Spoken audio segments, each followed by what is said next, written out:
Hey everyone, Ben Hookway here from Relative Insight with the latest episode of Voices to Action podcast. This time we've got Rachel Goodger from CrowdIQ. I'm really excited for this one. A lot of really great insights on what's going on in sports generally, using some really innovative technology to get some great insights. So welcome, Rachel. Thank you, Ben. I appreciate you guys having me. It's a pleasure to be here. No, we've had a really good time working with you guys. So what you're doing is really fascinating. So maybe we start there. Like, what is it you guys are doing? Yeah, I mean, it's similar. We're really excited to be exploring something with you guys. It's always wonderful when you have friends in the industry with mutual clients that you get to collaborate on and make the sum of the whole bigger, right? 1 + 1 = 3. That's the goal here, I know. But at CrowdIQ, we are experts in high resolution gigapixel photography. We've been around since 2010, and started as FanCam, which was a fan-facing digital partnership asset, but have really pivoted in about the last 6 or 7 years, as AI and computer vision has continued to evolve, so have we, and really what we do is we combine high-resolution images of every fan in a venue with computer vision to deliver insights back to our partners. We don't do facial recognition and can't tell you who anybody is. I can't say this is Ben sitting in this seat, but what we can do is help our partners get a better understanding by delivering approximate age, gender, fan affinity, or merchandise, what they're wearing, how many fans are in their seats, because we're constantly capturing where fans are looking, what they're paying attention to. There's this whole host of data that accompanies these high resolution images. And so our jobs are to come alongside our current partners and new partners and say, what are you guys trying to learn? And how do we help you answer that through visual data? So it's kind of like then, I guess we're both in the business of assessing fan engagement, right? So Exactly. obviously relative insight will look at feedback, and I guess we're analyzing what they're saying. You're analyzing what they're doing. I guess that's the way to summarize that. Is that about Yeah, that? 100%. What they're doing, and it's hard to say who they are because we don't know who they are. Well, who more about the fan that is in attendance? Does it look like a dad who brought his 2 kids and they're wearing home team merchandise? Is it a couple of buddies that are there? Did the millennial females here arrive 15 minutes late who paid attention to this ad on the big screen? We're playing around with some sentiment, which I think some really interesting overlap with what you guys are doing and some opportunity to hopefully do something exciting, but looking at, yes, what are they saying on your end? But what's the emotion that's accompanying it from the venue, and how do those two contradict each other and also validate each other Yeah. at the same time? So okay, so I mean, wow, where to go with this? There's a lot of tangents. I'm like, I always got to on podcasts restrain myself with going off on tangents, but there's a lot of things you can go and do with this stuff, right? You can, think about what offers you've got physically going on in the stadium. You've got media and advertising insights. You've got demographic insights. So where do the use cases normally lie? Like, what are the sort of top three that people tend to focus on with this tech? The top 3 is such a hard question when it is so different based on client, which is fantastic. It enables us to work with so many different departments. I'd say most of the time we're working directly with the business intelligence team at an organization, but the data touches game presentation and partnerships and ticketing and operations. So it's really what is the problem that they're trying to solve. I think the number one thing when we're coming into a venue, though, is trying to actually just give these teams a better understanding who's actually in the venue. Ticketing data is fantastic data. It is accurate because it's going to tell you the ticket buyer and who showed up. But I use the example of, if I'm in Minnesota, Skull Vikes, and I go to a Vikings game with my dad, and he brings my sister and myself, and he bought that ticket. We all of a sudden have 3 seats signed to a 65-year-old male, when the reality was there were 2 women in their 30s in attendance at this game. And so I think what we see with a lot of our partners is the in-venue audience is vastly different than the ticketing data that these teams had. We had a partner who their ticketing data told them across the entire season, on average, 4% of their crowd was Gen Z. CrowdIQ showed it was 22% Gen Z on average and 3% Gen Alpha. The way that you speak to your fans and engage with them in venue now becomes vastly different. Your game presentation becomes different. The marketing initiatives, the promo nights, the ticketing packages you can run become vastly different with that information. There's so much. The merchandise and how you stock a venue, from food to concessions to retail, becomes different. So starting even at the very high level of understanding who is in your crowd touches so many different areas, and then going deeper beyond that. Yeah, that's really interesting. So like we know, with other work that we do that how you talk about the same subjects to different age groups, Mhm. you know, just, when you're talking about different aspects of the topic and even how you express that makes a massive difference in the resonance of that message. So if you're talking to your fan base in one way when actually they're another type of fan, then that's a massive wasted opportunity for your strategy. That's absolutely fascinating. Yeah, it truly is. It's unbelievable when to see the messaging and how that can differ. And that's across the course of the season. But now let's break out your marquee nights, your Friday night versus the number one team in the league, when you're looking NBA, NHL, something like that, versus your Tuesday night game against a random team in town, or baseball. Let's look at the Wednesday noon game versus your Saturday at 7 o'clock. Those crowds, vastly vary from your average attendance too. So how we structure those promotions, those ticketing packages, those marquee nights, it does vary pretty greatly. And then that is where we can get our data then more granular too. Let's start looking not at just the stadium level. Let's start looking at the seat and section level. And we know 10,000 fans at this baseball game came here through this package. What did that fan base look like versus the other 20,000 that just happened to show up and didn't know you were giving away a bobblehead tonight? Yeah. How to draw a different crowd? What are your promotions reaching? And then the biggest thing, of course, I know both are worlds at the end of the day. How do you drive revenue from that? How do you actually make changes within the organization to see the outcome that you're hoping to see? Yeah, for sure. So it, I'm really interested in the differences in the different types of sports then that you cover, like the difference between a hockey game, a football game, basketball game. Do you find there's like big disparities? So obviously you're finding out a lot of really interesting stuff, but is that stuff different for different sports? It is. It is very, very different, and I think not only in different sports, different teams in different cities within the same sport. You think of destination cities in the NFL versus your standard smaller market club, right? The fans, the away team fans, what that looks like varies greatly. Give me a couple of examples there, like for our non-American listeners, like what would be a destination city? So something like Miami, New York, something like that. Yeah, if you want to go to LA or you want to go to Nashville or Yeah. Vegas, I mean, fans want to travel and go to these places. When you want to go to Florida in the winter, and go somewhere warm, versus, a small market where you can think of anywhere that usually opposing team fans look at the calendar of when their team travels and they probably go, "That's Yeah. probably not where I'm going this weekend," right? Yeah. Minnesota myself, for folks not in the US, it's freezing cold in the winter. I'm probably not driving 2 or 3 hours to go watch my team play somewhere else in the freezing cold. I wanna go down south. I wanna go where it's warm, and we see that. We see that draw, and we see that difference. But even across sports, though, it's the NFL is gonna be very different when you only have, 8, 9 home games a year versus you look at the NBA and the NHL that have 40 something, and baseball when you have 80 something. It's different fans that are showing up, whether it's your age brackets, whether it's home versus away, versus when fans get there. If there's 80 something games a year, Yeah. you're probably not too worried if you miss the first 40 minutes or the last 40 minutes, but if you're going to one of 8 games. That always blows me away about how few home games there are in an NFL season, in a regular season.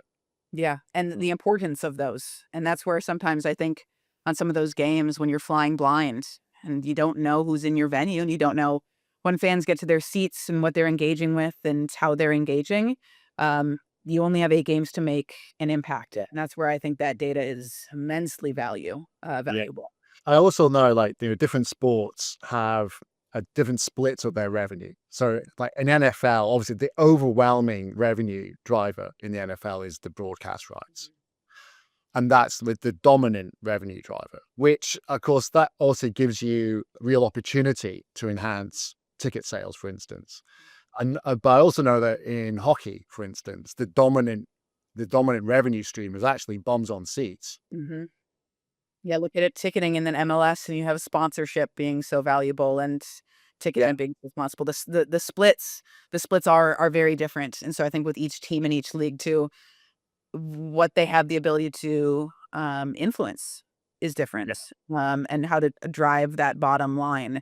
And so for an NFL team that is going to be sold out every single game, maybe they don't have to worry about necessarily selling tickets, but they yeah, do need to worry about the value that they're driving for their sponsors and getting those sponsors to renew and bring in new sponsors and being able to speak to the fan base accurately, having butts in seats at kickoff so that the fans are seeing this messaging that the sponsors are paying premium dollar yeah, for for sure. Yeah, is unique. And then when we look at men's versus women's sports too, and that growing space that exists, it's a very different fan base there as well.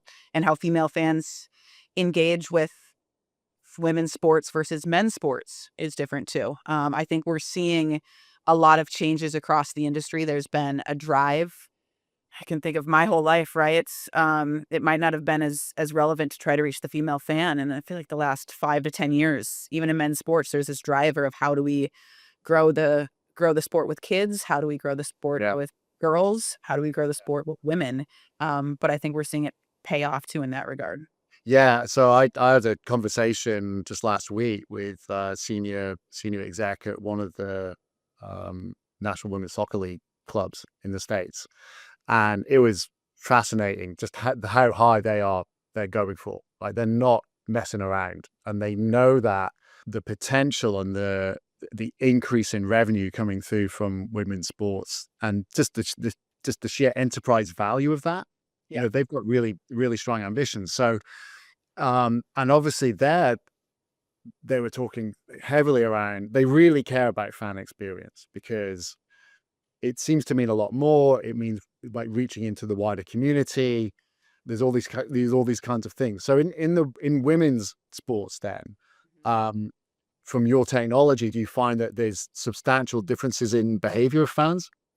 Yeah, substantial differences between the fans at a women's sporting event versus the fans at a men's sporting event. And it stems down to the crowd that is in attendance is different. You're going to see substantially more women at a women's sporting event, and how female fans engage with anything in general is very different. I think the biggest thing is the fact that female sports fans spend 5 times the rate of the average sports fans.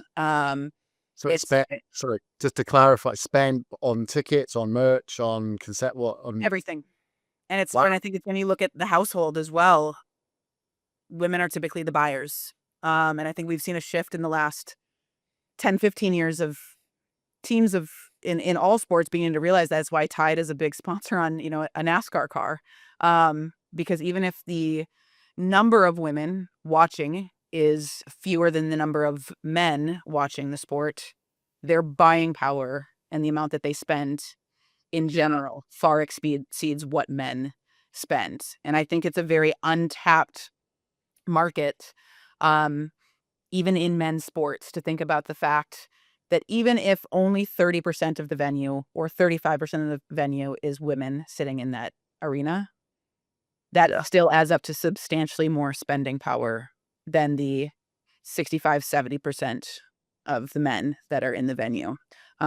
So that is an incredibly valuable market to reach.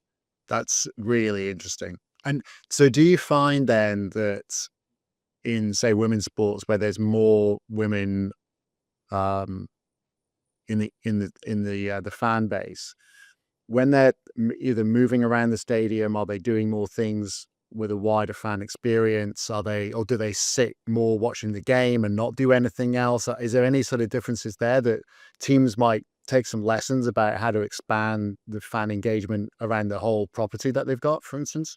Yeah, so with women's events, crowds are about 60% female, which is a massive paradigm shift. It creates obviously just a different atmosphere for the fans that are in the venue. But we see in general too, the crowd is a bit more younger, more community driven, and then obviously that more female heavy. Women are highly engaged at men's events. They often arrive a bit earlier. They'll watch warm-ups. And a big part of that, I think, is connecting with just kind of the athlete-driven experience. Uh, We've seen that just with female fans in general. Digital first, athlete loyal, versus the old model was more team first, stadium first.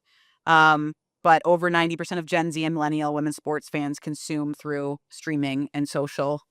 They watch the highlights, behind the scenes content. They're following the athlete's, personal brand. I think fans are just as connected to Caitlin Clark, or Sadia Smith as they are to their teams. But we see that the female sports fans gravitating towards these athletes. yeah. They're engaging in venue too, and what content draws them in as well is different. So I know a couple of British, I'm not going to name who these people are, but there are a couple of British coaching staff who are on the coaching staff of American teams. And one of the things that was a bit of a culture shock to them was that they came from a complete team first mentality. Hmm. And they're now sort of having to adapt into this kind of slightly different, commercial model, where it isn't a pure team first paradigm. I mean, they adjusted to it quite quick, but it was a different thing for sure compared with Europe. It is unique, and I think it's investing in your athletes in that sense too. But the jersey sales, the merch sales, and if you see with a lot with kids too, if they watch their favorite athlete, they grow up connected to an athlete, not necessarily a team. I laugh. I've got a kid down the street, and he's got, I don't know who the player is, but he's got 5 different team jerseys. It didn't matter who the player played for, what team the player played for, but it was that player, and he became a fan of the team because of that player. And the moment that player was gone, the team lost that Wow. fan. But I think we see that a lot with kids, and I think we're seeing that too a lot with female fans and how they're gravitating towards the athletes from that sense. So how do you convert the fans in your building when they come because they're a fan of that player to actually become a fan of your team and remain a loyal fan into the years to come, despite the fact that the roster is going to change? Well, as a resident of Manchester in England, I can tell you right now that behavior will not fly in. Not going to stand. And in our family, which is split red and blue, Manchester City and United, it's like that. The idea that somebody would do that, it's just no chance is that going to happen. It's crazy. My husband and I, he's from a different city and state growing up, so we have 2 very different football teams that we cheer for. And with our son, it's the big debate. He's little now, but who is he going to be a fan of, and who's he going to gravitate towards? And is it the team that's winning, or is it going to be the home team where we live? So we're fighting out for that fandom. But I think teams and organizations are doing the exact same thing. They're fighting for the fandom. And there's also the thing to take into consideration, I think, different in the US, but we have 5 or 6 teams in Yeah. the Twin Cities here in Minnesota. You're not just fighting for the fandom across the rest of the league. Yeah. You're fighting for that spending too, of if I'm only going to go to one game this weekend and I have 4 to choose from at a certain point in time, which one am I going to pick? Right. So I think that's where the in-venue experience, how you're engaging with your fans, becomes a premium, even if your venue is going to be hypothetically full. So, I mean, just back to the anecdotes. My wife Jill grew up as a Manchester City junior blue, like through and through and through. I'm from Scotland, so I didn't really have much elite. Although I'm a Hibs fan in Scotland, no one will probably get that reference. But, so obviously, when I married Jill, I married into being a City fan. But then our son Charlie, just to be contrary, he went United. But to his credit, he made the switch in the last year when United were actually doing really well, Uh-huh. and now he's having to suffer through all the trials and tribulations. But he's sticking with it. Actually, I do admire him for that. There's something to be said about growing up as a fan, though, and growing up as a fan from a fan base that might be awful your whole your whole life. Is there, and I don't know the answer to this, but Is the dollar amount in that is tied to that fan, higher and more valuable than the fan that just came over because their player is playing there, or they just moved to the city, or because Yeah. you bandwagon because the team became successful all of a sudden and you brought everybody in? Because no one stays on top forever. No, exactly. And so it's funny, actually. We've just been doing some research, which we're just sort of compiling at the moment, looking at basically fan comments around prices of tickets. But then there's a lot of, wow, there's a lot of corporate tickets. The atmosphere isn't the same, all this kind of stuff. But I just wanted to jump into another aspect while we're talking about loyalty and, your home team. Mhm. I mean, I lived in America for 6 years, and so I still remember rocking up to my first ever college game, Maryland Terrapins, American football team. And somebody, I was living in DC, I was like 24, and said, so you should come to the football game. And I thought I was going to rock up and like be one of 20 people standing on the sidelines, because in the UK, if you like rocked up to your college team, that's kind of what it would be. Mhm.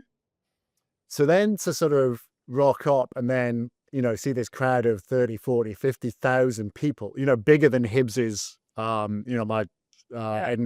Edinburgh team, soccer team back home, was a real shock.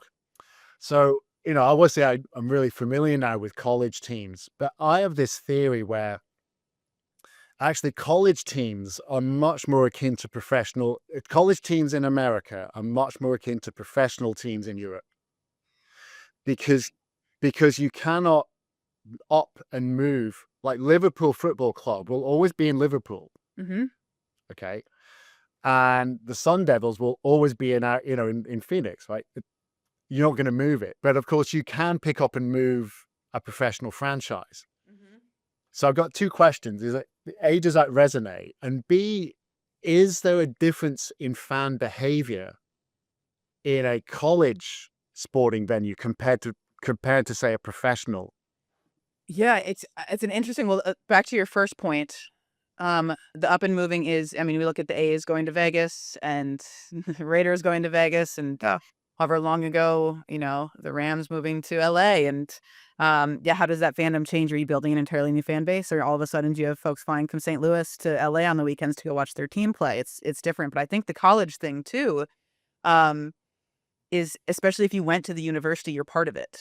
There's no way in a professional sport for you paid thousands and thousands of dollars to attend this university to get your education, and you chose it, out of hundreds of universities across the country. You chose to go there and then became a fan of that university. I'm from Minnesota. I played hockey at Minnesota.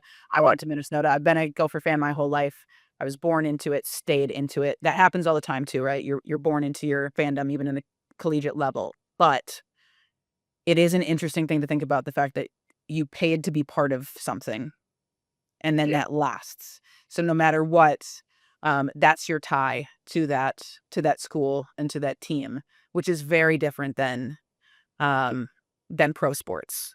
Now, we're seeing obviously the college sport landscape. You guys do much more in the college space than we do, and I would love to get your take on how your partners are seeing the change, because with NIL and, everything coming into effect, these athletic departments are having to act obviously substantially more like a professional team than they may have had to in the Yeah. past, which is, I'm sure making differences obviously behind the scenes. So you seeing that with the fans and Yeah, feedback you're complete. getting? Yeah, so completely. I think it varies. So, depending by the college and their financial position, and actually, how where in the P&L the extra cost has to come out of, whether it's like solely at the athletic department or whether it's spread across the whole college. Um, some are kind of starting to get their heads around it. Some are absolutely thinking, like, we know we've got real opportunities to have a better fan experience, which therefore drives more merchandise, more concessions, and be more consistent around that. So, yeah, for sure, they see, I think, a lot of untapped potential in college. And it's not about just sort of raising prices. It's about that they recognize that they can provide a much better experience to the fans, better value. Fans will spend more money. So yeah, a lot of them are being really, really proactive about it, actually. Well, and it's spending more money too in a different way from pro sports as well, to the fact that you can be a donor, you can Yes. be a booster, you can give your money to nothing, just Yes. give your money to the school hypothetically, versus for a pro team, they're not sending out, they're not calling you saying, "Would you like to make $100 contribution today?" It's like, I'm gonna buy my tickets, I'm gonna buy my merch and all of these Yeah. things. It's a very different way to look at it, and the environment, back to your original question on the engagement and, the fans in attendance in schools, I do see the similarity when we're looking at football across globally and Europe and the UK, because, the supporter sections are very alike to a student section, which does not exist for most pro sports team, where they have a concentrated area of fans that are going to be singing and chanting and, um, basically on a script throughout the game and so engaged, which is what a student section looks like in college basketball and college football, and the same thing in football in Europe. You have that, Yeah. but that doesn't exist in pro sports either. Yeah, for sure. Yeah. So we're just like flipping back then to like when you guys are, using your technology and you're sort of showing these insights. If you cast your mind back to, you've signed up the customer, you've onboarded them, and then you kind of do this first. Here's the first, reveal. Yeah. What's the normal reaction? Is it kind of like, wow, we had no real clue. We kind of thought this might be the case. This is confirming it. I think what I'm trying to get to is like, what's the size of the opportunity that people are kind of overlooking here by not doing this? I think sometimes the biggest reaction we'll get is skepticism. No way. No way, where there was only 15% of the crowd opposing team fans last night. It looked like a 50-50 split. And Interesting. we've had teams that wanna see the images and count themselves, and we say, Let's go for it." We're very confident in the data, which is good. But a lot of it is, I think, whether it's the age of your fans. We thought we had more kids here. We all of these different things. We thought more fans left their seats at halftime. There's this visual bias Yes. when you are expecting something or wanting something and what you see. If I go to an NFL game for my team, all I see are opposing team fans when I walk through the concourse at Yeah. home. All I see when I sit in the stadium and look across is opposing team fans. And despite the fact that in that row of 20 people, there might be 3 opposing team fans, but their colors stand out to me. And I don't acknowledge all of the fans that I see that look like me and are wearing the same color. Instead, I see that's an opposing team fan, that's an opposing team fan, that's a different jersey, and that stands out. So it's breaking that visual bias, I think, is big for you hear it a lot from owners and from senior leadership that aren't happy with the number of opposing team fans in a venue. That is, I think, a uniquely American thing too. It's obviously different how tickets are controlled across football in Europe, but there's also, the size of the opportunity. You can't understand what you don't know, and Yeah. I think what we see with off the bat when we start at the highest level with our partners, a pure shock at, we didn't know that. Yeah. Yeah. We didn't expect that. And then the ones that did, maybe you have somebody in the org that said, I feel like we're younger. I feel like we're younger. I feel like we're reaching more female fans. Yeah. We don't have the data on it. And then they get the data, and there can be that validation, that they say, finally, I can go to a sponsor and say, I told you we reached your target market. Yeah. Here's how many Gen Z females we have in the crowd on average. Do you want to work with us now? Because we can finally prove it, and it's not us just saying it's younger than you think. Yeah, I think it's really interesting. What's fascinating about both your business and our business is that what we're dealing with is what's historically been a subjective data source and actually hasn't even been regarded sometimes as a data source. So whether it's people thinking that their eyes are not deceiving them, in your case, or whether people, having read one or two verbatims, think that they really understand fan feedback, whether that's, in-game survey or social, it's almost always the case that when you apply proper rigor and methodology to that, what they thought was true is not true. or there's something really surprising. And, being able to sort of show that in a sort of deterministic way, which is what you do and we do, is kind of pivotal. It's not like a summary.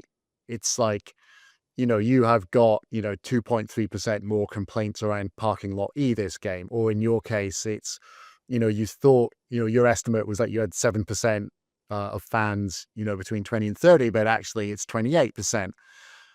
So do you find in sports that there's a lot of what's sort of seen as institutional knowledge, which is, conventional thinking is we've always done it this way because this is obviously right up until the point that it's not right. Of course. I mean, I think that's the biggest thing.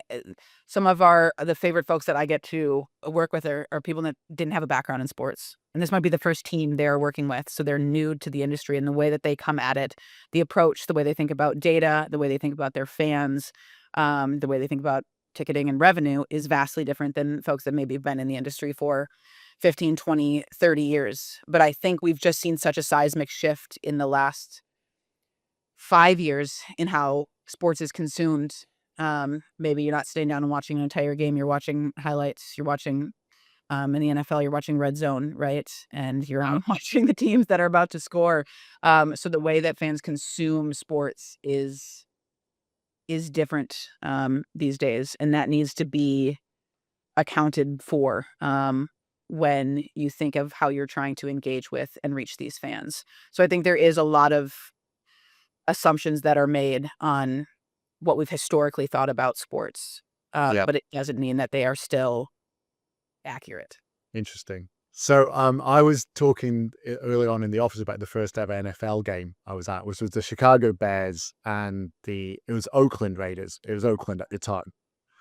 And the one thing which blew my mind was the way everyone just stopped and just stood around, like doing nothing until somebody explained to me, well, there's an ad break on.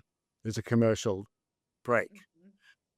So I'm fascinated to know like what your data is around like what do people do in a stadium when everyone's just like standing around waiting for the commercial break to be over, and like what initiatives have people done around that data, and what's the story there? It's a great question. So we've basically have two sources of our data. One is a photo every 10 minutes of every fan. So we're constantly capturing every 10 minutes the entire venue, every fan. But we do focus on a subsection of the venue every second. And what we're looking at is basically where are these fans paying attention to? Are they looking at the big screen? Are they looking at their field? Are they looking at their phones? We work with Paris Saint-Germain, PSG is our international client, and done a lot of with them and some atmosphere indexing that they've talked about quite a bit this summer. It's vastly different how they try to engage their fans than U.S. sports. You aren't really required to engage with your fans, right? They barely are looking at their phones. They're paying attention to the pitch the entire time.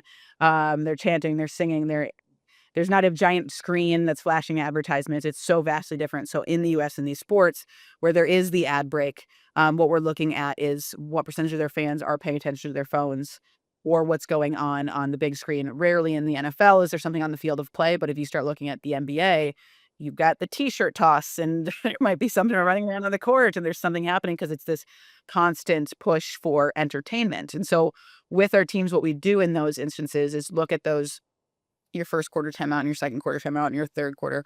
What's most valuable from how many fans are in their seats? What is getting attention? Do you use the full 3 minutes? Do you use 60 seconds of it? But the reality is it's optimal time to engage with fans because there's nothing happening on the field. Yeah. So it is premium ad space hypothetically, but you can't just throw a static image up on the screen and expect that fans are going to stare at it for 3 minutes. So how do we get content that is going to actually draw the attention of the fans, get them engaged? And of course, there's things like the kiss cam that you'll see it in, oftentimes at a baseball game or a lot of sporting events. There's the age-old spots that we know work. But then with these teams getting creative, there's a lot of money to be said when you have 80,000 people in a venue and you can potentially get their attention for 3 minutes. So how do you maximize that opportunity?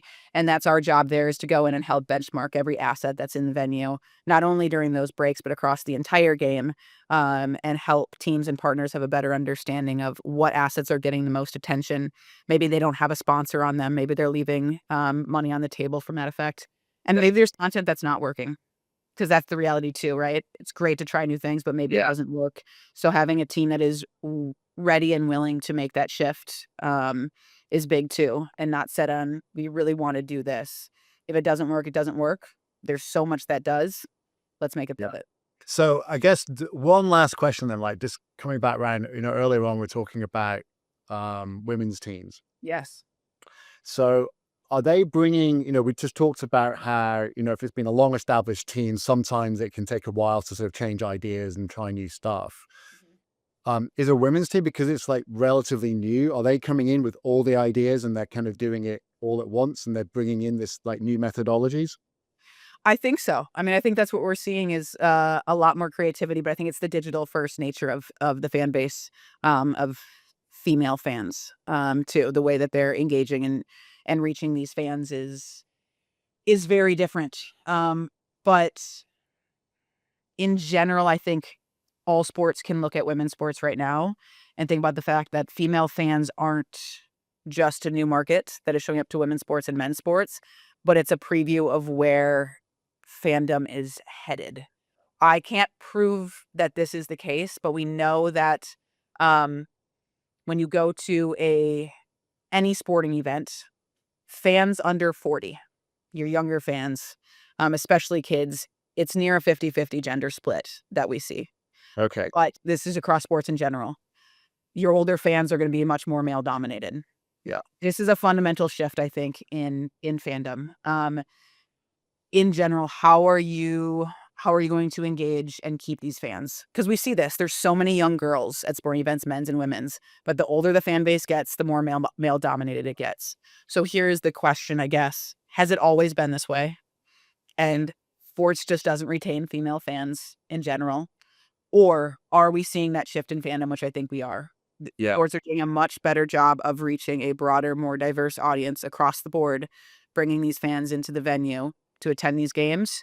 The question is now, how do you keep them? They're here. How do you keep them for life? Yeah. Well, that feels like a superb way to wrap things up. And that's been a fantastic conversation. I really enjoyed this. I mean, I think, I've just kind of summarize it out again. I think, what you're doing with your technology is bringing to life this subjective thing that everyone thought they knew into being properly data led, which, is key. And that partnered with people who've got open minds to look at that data, try new stuff, can, really, really revolutionize like fan engagement. And actually, I would say, and they have to do it, given what you've just said about the changes in, as we have more women's sports, we have the different behaviors of women's fans. Like we've got to move with the times, and we've got to, do something about that. Yeah, I mean, 100%. We've got a women's sports trend report that is, just came out, that dives into this. We looked at over 300,000 fans across partners to be able to draw some of the insights that we got out of that report. But it truly is fascinating. And I mean, in the future, we're looking forward to hopefully more crossover and partners with you guys too, because I think together it's really a full loop as we're looking at some of those, behavioral signals inside the venue, but you're actually seeing what are the fans saying and how do we interpret that content. So go on there, give it a real plug. If somebody wants to get this white paper, where do they go to find that? CrowdIQ.ai. That's, and we've got a couple other interesting white papers as well with PSG and the Cincinnati Reds and an NFL content trend report. It's so interesting to look at each facet of sports and what every single team is doing. Fantastic. Well, I'm sure people will go. Thanks so much for coming on, Rachel. It's been an absolute joy to have you. Anyone else wants to learn about CrowdIQ, that's crowdiq.ai. Relative Insight is relativeinsight.com. I'm Ben Hookway. This has been Voices to Action. And thanks again, Rachel. Thank you, Ben.